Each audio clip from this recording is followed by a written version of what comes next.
The spirit is big. The spirit's really, really big. And that's why you can't let loneliness kill everything.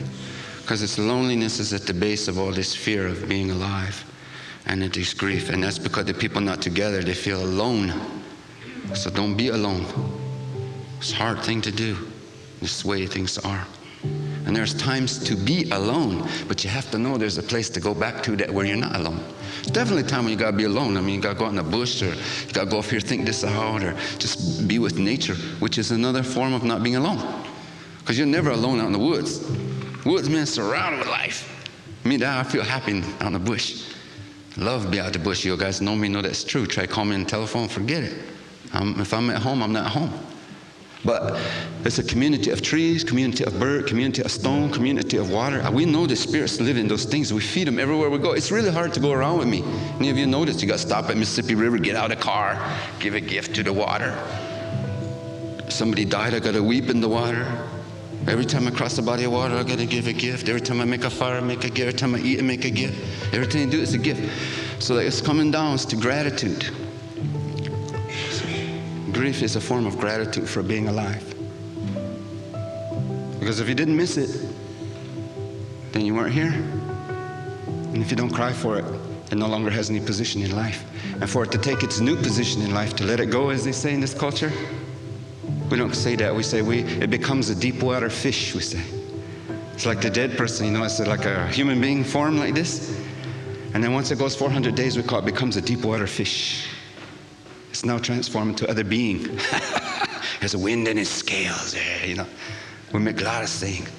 We say, we're going to send a dead person across the ocean to the other side, to the spirit world. We say, I send you with canoes made of tears and oars made of our old songs. Please receive them on the beach of stars, the liver of the universe on the other side, all you old people. So all the ancestors waiting for this poor thing to come over there, and they drag him out of the boat. And they say, well, don't look back. They say, don't look back. You don't see anything. That's what will scare you, is you won't see anything.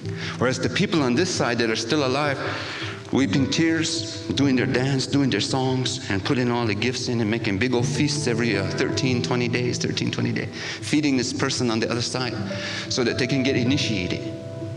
They can't get initiated unless they got enough people weeping for them. It's like the young men and young women when they leave home to get initiated. What are their mothers and fathers doing? Weeping at the house. They're not sitting there saying, thank God we got that kid out of the house. They're not saying that. They're saying, I miss this child. There's a huge hole in our house. These chiefs are awful people, they say. I used to wonder why they carried those big sticks. And then I found out it's just the women are always attacking us for taking their kids away. Honest to God. We have to hold them back. I always wonder why they picked, strong, able-bodied, 30-year-old men with these big sticks to initiate a bunch of young guys. It wasn't for the guys, it was for their moms. Keep them back so they won't crack you over the head with a rock. They do. You think I'm kidding? I mean, there's women, I'm telling you. They lose all control, and we love that, because when the kid sees that mother going into a huge rage over the loss of this child leaving home, and she's only going half a mile down the road to an initiation chamber where it's perfectly as safe as it is at their house, which is not safe, but it's what it is. But they have to cry. So when the kid sees that, and all his chums see that, or all her chums see that, or they all see everybody else's moms doing that too, and all their dads doing that, they get that look like you do when your dad's like, hey man, they miss me. And their parents miss them. We are missed. And when we're not missed, what happens to us? We die. And that's what happens with the spirits when we don't miss them. And that's what happens with our relatives and our friends when we don't miss them. That's what happens to life when we don't miss it. And when we miss it, we grieve. And when we grieve, it feeds it. And when it feeds it, it makes something else come alive, and it doesn't end. And then we are seen as worthy, and so we get wept after when we leave.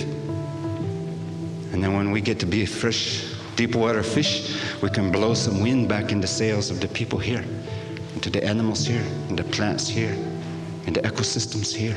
We can breathe it back in again. So So that's what that's about there. Beat it all to death, I guess. Said a lot of words.